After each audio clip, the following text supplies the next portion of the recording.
Yeah, yeah. I did pull a Houdini and vanish last week. That's my bad. Deadlines happen, life happens. But I'm here now, and we're here to catch up on the latest Mariners news. After the last 2 weeks, we lost Victor Robles for 3 months. We lost Ryan Bliss for 4 to 5 months. And suddenly it seemed like the team was scrambling for infield answers. And then the unexpected but highly wanted twist in Ben Williamson getting the call up. He looks super legit. We'll get into that and how the Mariners are somehow still hovering above 500 at 10-9 through all this chaos. Strap in. This is Keep It Electric, episode 81, starting right now. Let's talk about what the Mariners have managed to pull off since the injuries that I mentioned above. Robles down, Bliss down, and yet somehow this team keeps stacking up series wins. First, they took 2 out of 3 games over the Astros. Always a tough assignment, super intense rivalry there, especially within the division. Then they followed it up with something we haven't seen in a while. They did a full-blown sweep of the Texas Rangers. That's a team that has dominated Seattle over the recent years. The Mariners flipped the script, changed the narrative on them at least for the beginning of the season. Then they came down or came over or went over, depending on wherever you are located. They went to Cincinnati, another tough draw, a team that honestly is a match for them. They have great starting pitching and they also lack run support, but there was no shortage of runs in this series. But they found a way to take 2 out of 3, going toe-to-toe against a club that's also built around pitching, and they came out ahead. And all this happened while their infield is basically held together with duct tape, chewing gum, paper clips, anything you can really name of. They put this infield together and they're making it work. So how's it working? It's pretty simple. When your rotation is this good, it keeps you in every game. Even without George Kirby, who's still on the injured list, the Mariners found a way to pull this one out. So let's rewind. Let's take a step back. Let's do a traditional series recap on how the Mariners took down the Cincinnati Reds. Game 1, it was rough. They lost the first game. It was a homecoming for Luis Castillo. The Cincinnati Reds did not give him a warm welcome. Castillo lasted just 4 innings and a third. He gave up 6 runs, walked 4, struck out 3, gave up a home run, and was flat out bad. He was not good. The Reds outfield, which honestly has been probably their weakest link, they lit him up. 8 out of the 9 hits that Cincinnati put on the Mariners in game 1 came from their outfielders. Austin Hayes came back from injury, his long-awaited Cincinnati Reds debut. He went 2 for 4 with a home run, drove in 4 ribbies. Gavin Lux, who is a pretty solid utility player, went 4 for 4 with 2 ribbies. And then Jake Fraley, the former Mariner, who we'll talk about a little bit more, he went 2 for 4. He looked completely different. He looked like a guy who was playing with a chip on his shoulder against his former team because he has stunk all year, and he had a breakout series against the Mariners. He went on a tear. He also had a really big game 3. It didn't get any better for Mariners reliever Gregory Santos. In game 1, he recorded 1 out, gave up 3 more runs, walked 3, and was quickly kicked to AAA. I don't really know what's going on with him. He's got really good raw stuff, but since he came back from injury, he has never really looked like the guy that the Mariners acquired from the White Sox. In 8 appearances so far this year, he's thrown 7 innings, has struck out 0 batters, and has walked 8 with an ERA of 5.14. That is not a line that's going to keep you in a major league roster on their bullpen. So game 1 was a complete mess. Game 2 completely flipped. The Mariners came back strong with a 5-3 win thanks to Bryce Miller, 2 walks, 8 strikeouts. The Mariners were in control most of the way until the 7th, when Troy Taylor, who also is coming back from injury, took the mound for the first time for the Mariners this season. That did not go well. He gave up 3 hits, 3 runs, faced only 4 batters. didn't record a single out. And honestly, like, credit goes to Dan Wilson for yanking him quick, because those 3 runs that Troy Taylor gave up were the only 3 runs that the Reds could score in that game. Also, like, how can you talk about game 2 without talking about Cal Raleigh, who hit 2 more home runs, both or from each side of the plate? The 4th time he's done that in his career. The dude is locked in. The dude is swinging a torpedo bat. He's got 7 home runs with that torpedo bat, 8 total on the year, and he actually is leading the league in home runs right now. Are the Yankees playing today? I'm not really sure. Aaron Judge has 7, so maybe by the end of today, Thursday, April 17th, Cal Raleigh will be on top of the American League in home runs. Now let's talk about Game 3. Game 3 was, man, I'm still reeling from it. I started recording this podcast right at the end of the 3rd game today. And that game was chaotic. It was beautiful. It was beautiful chaos. All right. So originally, Brian Wu was supposed to take the mound today, but the Mariners pulled a surprise and called to, some people probably aren't going to like this, but they called Emerson Hancock back up from AAA. I told you they would. They called him back up after that horrible showing against the Tigers. And at first I thought that maybe the Mariners were punting this series. I thought that when they called Hancock up, I was like, okay, well, they're definitely okay with losing this series against the Reds. And when you think about it some more, it actually makes sense, because the Mariners will be kicking off a series against the Blue Jays on Apple TV, which honestly, like, for their first appearance on Apple TV, you may not want to run out Emerson Hancock on primetime streaming vision. You probably don't want to do that. So Brian Wu would fit better on that stage, not Hancock. No offense to Hancock. To his credit, Hancock delivered. 5 innings, 5 hits, 2 earned runs, 4 strikeouts. He gave up a 2-run shot in the 1st inning, and I thought the dude was done. I was like, oh my gosh, we're about to trade this guy. He's not going to make it. But he put it together and kept the Reds scoreless for the next 4 innings. He settled in nicely. Luke Raley tied the game up with a 2-run bomb, and the game just went back and forth the whole time. Mariners ended up finding themselves up 5-3, and then that's when Jake Fraley decided to strike again in the bottom of the 8th, putting the Reds up 7-5 with a grand slam.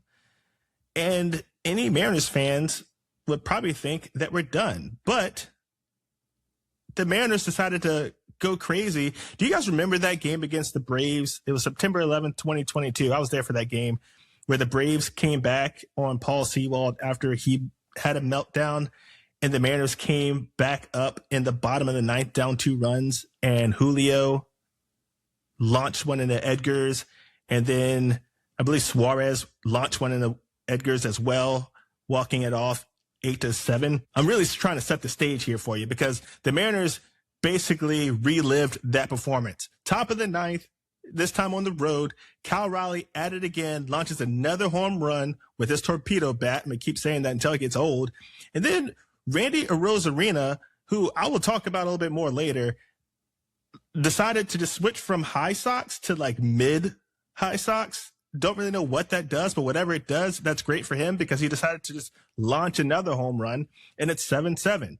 We go to extras. The Mariners scratch and claw through 3 infield singles. I think Ellie De La Cruz may have wanted the Mariners to win this series, because that dude, I tell you what, man, Ellie De La Cruz is sick. But for some odd reason, at the end of this game, the dude he had a meltdown. Trent Thornton, sorry, side quest here, but Trent Thornton caught him looking, and then he just had error after error in the 10th inning and basically gave the game to the Mariners. And then up 9-7, it's Randy Arozarena with mid socks, not high socks, with a 2-run double. The Mariners win 11-7. Seattle definitely had to empty the bullpen in this one. 7 arms to use Gabe Spire, Colin Snyder, Carlos Vargas, Trent Thornton, Edward Pizzotto, and Casey Legumina against his former team, the Reds. They used all of them, and they held it down. Big win, statement series win, their 3rd series win in a row, and they found a way to do it with a fully functioning infield. Let's take a second to acknowledge what the Mariners are doing right now, because this is grit. Like, you look at this infield, you got Rowdy Tellez starting at first, Miles Mastrobuoni starting at second.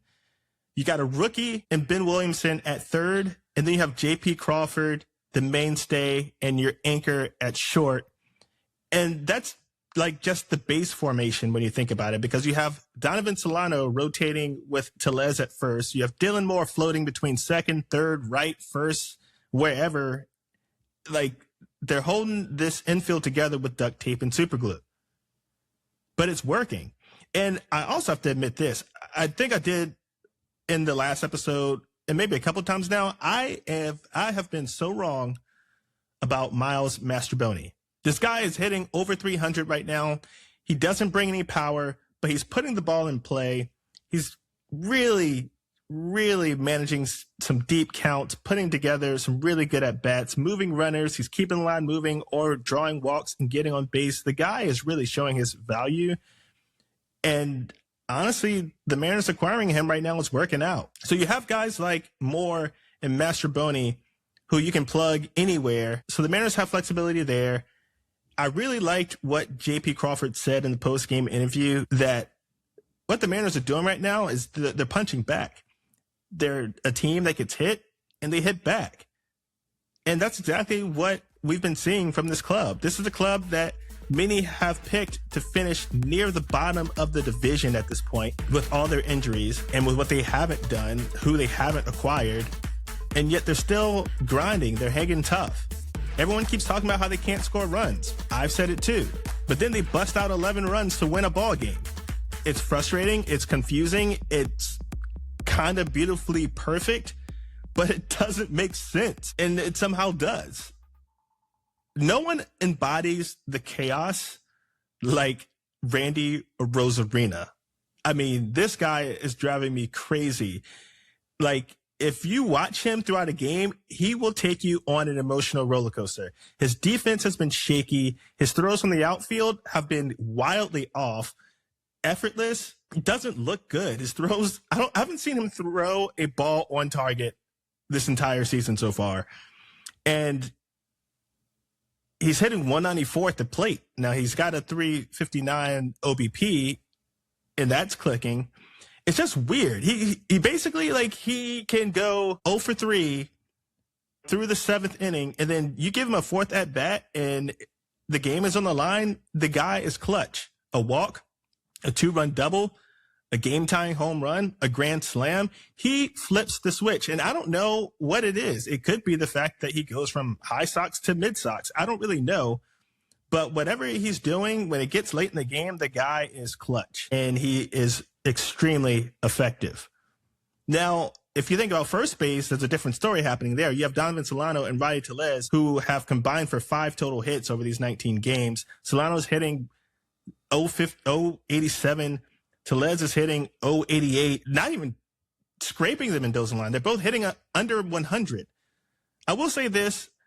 Solano has been tossed into some awkward matchups, some weird pinch hit situations. That's what the Mariners brought him in for, but maybe he deserves a little bit more of a consistent run before we decide that it's not working out for him. Now let's shift to Ben Williamson, because some folks would say that the call-up was too early. I never really thought that it was too early. I had a feeling that his glove was going to be worth it and his bat probably was going to have to try to catch up. But he's hitting 286. He's giving tough at-bats. He's not an easy out at all. He has not gone down easy in his 2 strikeouts. He's hitting the ball really hard. His first hit was 106 off the bat to short. And he looks really good at third. Now, he's got some things he's got to work on with communication. Those are all things that you got to work on as a rookie. So no one's faulting him for any of the sloppiness that he has shown, which is really like not getting to the cutoff spots, or, you know, kind of staying within his range, really kind of letting JP handle a lot. But that's just a patch that he'll get through. The Mariners, at the end of the day, are just grinding. They're being super scrappy, and they're finding ways to win with a lineup that really isn't at full strength. So with all that going on, the patchwork infield, the ups, the downs at the plate, it's already starting to leak out that the Mariners are quietly in the market for infield help. Let's be real about that. It's still super early. We're just 19 games into the season. Most teams are still in their figure it out phase, seeing who steps up, who fizzles out, how the roster shakes out. So the trade market is pretty dry. There aren't many realistic external options that are better than what the Mariners have internally, unless they want to move a major piece. And let's just squash that idea right now. Luis Castillo isn't going anywhere yet. They've already said that, especially not with George Kirby on the shelf, not with Emerson Hancock still trying to prove he belongs. Castillo is completely off the table, and probably off the table for the entire year. Unless someone in the organization completely goes nuclear, just erupts and forces the Mariners' hand, and even then, that's a long shot, Castillo stays put. So that leaves the Mariners in this weird in-between space. They're competitive, they're scrappy, but they're also clearly missing help in the infield. And that's what we're going to talk about next. If the Mariners are looking for a difference maker, I think it most certainly should be Bo Bichette.